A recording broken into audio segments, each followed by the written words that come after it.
Buttler 3 మ్యాచ్‌లకు మూడిట్లల్లా toss నువ్వే గెలిచినా గానీ నాకేది కావాలనో గదే చేసినవ్వే. Thank you very much.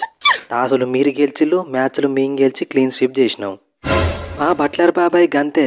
టాసులు మా కోసం గెలుతాండా లేకుంటే మీకోసం గెలుతాండా అసలు మాకే అర్థమైతలేదు. ఫస్ట్ 2 మ్యాచ్‌లల్లా చేసింగ్ తీసుకోక బ్యాటింగ్ ఫస్ట్ తీసుకున్నాడు. ఇక లాస్ట్ మ్యాచ్‌లనేమో మీకు బ్యాటింగ్ ఫస్ట్ ఇచ్చి మీ పిల్లగాళ్ళందరినీ మంచిగా ప్రాక్టీస్ చేపించిండు. God must be crazy. First 2 మ్యాచ్‌లల్లా టాస్ గెలిచినాక కూడా చేజింగ్ ఎందుకు తీసుకోలేదని అందరు అన్నారు. ఇప్పుడు థర్డ్ మ్యాచ్‌లో చేజింగ్ తీసుకున్నా, అయినా కానీ ఓడిపోయినావు. ఏం చేయాలి? మనోళ్ళు బ్యాటింగ్ చక్కగా ఆడకపోతే నేనేం చేస్తా సాల్టు? గిల్ తమ్ముడు ఎక్సలెంట్ బ్యాటింగు. ఫస్ట్ 2 మ్యాచ్‌లల్లా హాఫ్ సెంచరీలు, ఇక 3వ మ్యాచ్లో ఏకంగా century. Player of the series కూడా గెలుచుకున్నావు. ఛాంపియన్స్ ట్రోఫీలో కూడా ఇదే ఫామ్ కంటిన్యూ చేయాలి తమ్ముడు. గుజరాత్ టైటన్స్ కెప్టెన్ అయి ఉండి అహ్మదాబాద్లో మ్యాచ్ జరుగుతా అంటే సెంచరీ కొట్టకపోతే ఎట్లన్నా? అసలే ఇది నా ఫేవరెట్ గ్రౌండు.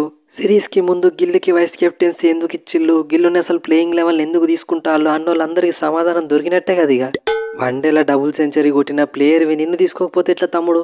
ఇక తొందరలోనే వన్డే ర్యాంకింగ్స్లో నెంబర్ 1 స్పాట్ కూడా పోతావు. కంగ్రాచులేషన్స్. కోహ్లీ అన్న, ఈ సిరీస్లో నా సక్సెస్కి నేను థ్యాంక్స్ చెప్పాల్సింది నీకే. థ్యాంక్ యూ వెరీ మచ్ అన్న. నేనేమన్నా కెప్టెన్నా లేకపోతే కోచ్నా? నాకెందుకు థ్యాంక్స్ చెప్తానవే అయ్యరు? ఫస్ట్ మ్యాచ్లో కనుక నువ్వు కాలు నొప్పి లేస్తుందని బయట కూర్చొని ఉండకపోతే ఇక వీళ్ళు నన్ను బయట కూర్చోబెట్టేటోళ్ళు, ఈ సిరీస్ మొత్తం జైస్వాల్కి ఛాన్స్ ఇచ్చేటోళ్ళు. కానీ నువ్వు బయట కూర్చోవడం వల్ల బటర్ఫ్లై ఎఫెక్ట్ లాగా నాకు ఛాన్స్ దొరికింది.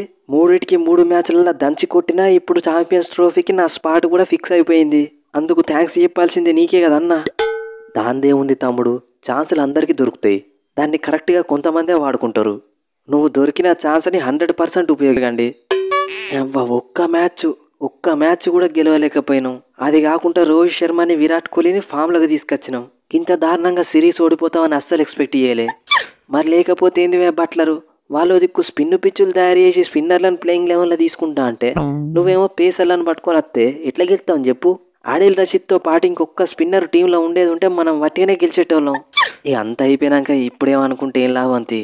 మన మిస్టేక్స్ నుండి నేర్చుకొని ఛాంపియన్స్ ట్రోఫీలో కంబ్యాక్ ఇవ్వాలి. ఇదే మన టార్గెట్. ఏంది కోహ్లీ బ్రో, ఆర్సీబీకి కొత్త కెప్టెన్ రజత్ పాటిదార్ అట కదా. మేమందరం మళ్ళీ నువ్వు కెప్టెన్గా కంబ్యాక్ ఇస్తావు కావచ్చు అనుకున్నాం. పాటిదార్ని కెప్టెన్ చేస్తారని అసలు ఎక్స్పెక్ట్ చేయలే. ఒకప్పుడు ఐపీఎల్లో నువ్వు, నేను, ధోనీభాయ్, రహానే, శిఖర్ ధవన్ కెప్టెన్ ఉండి కథ మొత్తం వేరే నడిపిస్తుండే. ఇప్పుడు మీరెవరు లేనప్పుడు నేను కెప్టెన్సీ తీసుకొని ఏం చేస్తా? అందుకే పాటిదార్ తమ్మునికి ఏమని చెప్పిన.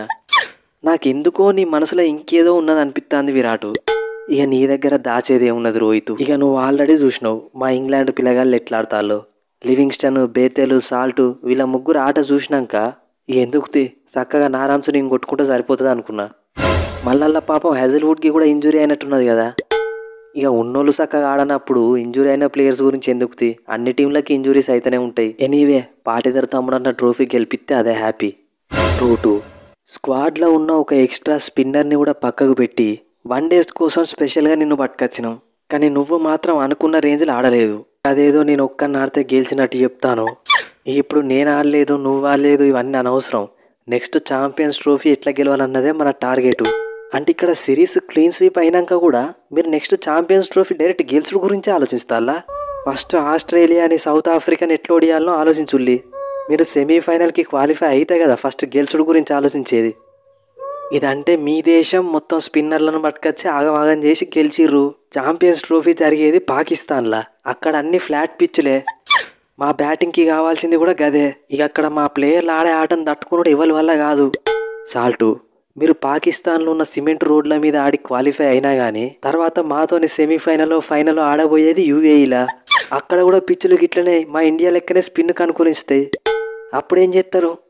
అప్పుడు ఏం చేయాలో అప్పుడే ఆలోచించుకుంటాం. ఇప్పుడు ఆలోచించాం. Let's meet in the champions trophy. So friends, ఈ స్పూఫ్ కనుక మీకు నచ్చితే వీడియోని లైక్ చేయండి, మన ఛానల్ని సబ్స్క్రైబ్ చేసుకోండి. నాకు తెలుసు మీరు మన వీడియోస్ చూసి జస్ట్ నవ్వుకోవడానికి, ఎంజాయ్ చేయడానికి వస్తారు. అదే చేయండి. వీడియోలో ఇంకేది మీరు సీరియస్గా తీసుకోవాల్సిన అవసరం లేదు. వీడియో చూడండి, నవ్వుకోండి, నచ్చితే కామెంట్ పెట్టండి, వదిలేయండి, అంతే. Very simple. ఇక నెక్స్ట్ వీడియోలో మళ్ళీ కలుద్దాం. Thanks for your love and support.